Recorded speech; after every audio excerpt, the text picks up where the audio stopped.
بسم اللہ الرحمن الرحیم۔ میرے بھائی اور بہنوں، آج رمضان المبارک کی دوسری جمعرات ہے۔ جمعرات کا دن بڑی فضیلتوں والا اور عظمتوں والا دن ہوتا ہے۔ آج کے دن اگر آپ کی زندگی میں کوئی غم یا پریشانی ہے تو آپ ایک وظیفہ ضرور کریں۔ یہ وظیفہ کتنا خاص ہے، میں آپ کو دو نبیوں کی بات سناتا ہوں۔ پہلی بات حضرت یونس علیہ السلام کی۔ حضرت یونس علیہ السلام سے زیادہ کون غم یا پریشانی میں ہوگا، پانی کے اندر مچھلی کے پیٹ کے اندر تنہا۔ اس وقت انہوں نے ایک وظیفہ کیا، اللہ رب العالمین اس وظیفے اس دعا سے ان کی ساری پریشانیاں دور کر دیں۔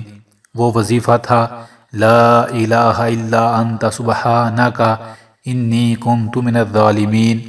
اب آپ کو آخری نبی صلی اللہ علیہ وآلہ وسلم کی بات سناتا ہوں۔ آپ صلی اللہ علیہ وآلہ وسلم پر زندگی میں جب بھی غم پریشانی آتی، میرے محمد صلی اللہ علیہ وآلہ وسلم فوراً پڑھتے لا الہ الا انت سبحانک انی کنت من الظالمین۔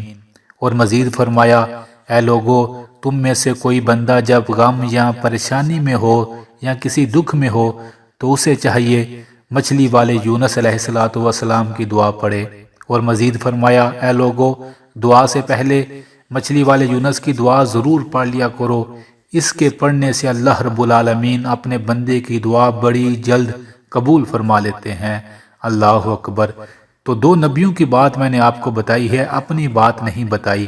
آیت کریمہ میں اتنا اثر، اتنی برکت ہے کہ آپ سوچ نہیں سکتے۔ آپ صرف ایک کام کر لیں، جمعرات کے دن زیادہ سے زیادہ آیت کریمہ کو پڑھیں، اور خاص طور پر افطاری کے وقت چاہے آپ 5 بار ہی پڑھ لیں، پر دل کے ساتھ پڑھیں لا الہ الا انت سبحانک انی کنت من الظالمین۔ اس آیت کو دل کے ساتھ پڑھیں، بار بار پڑھیں اور بار بار دعا مانگیں۔ افطاری کا وقت وہ وقت ہوتا ہے جب اللہ کے فرشتے روزے دار کی دعاؤں پر آمین کہتے ہیں۔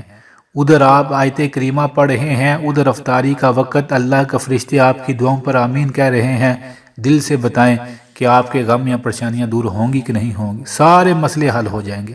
اگر کوئی بندہ روزانہ صرف 300 بار آیت کریمہ دل سے پڑھ لے تو میرے بھائی اور بہنوں، غموں کے پہاڑ بھی منٹوں کے اندر ختم ہو جائیں گے۔ ضرور پڑھیے گا، اس دعا میں بڑی طاقت ہے۔ جب آپ پڑھنا شروع کریں گے تو انشاءاللہ آپ کو اثر نظر آ جائے گا۔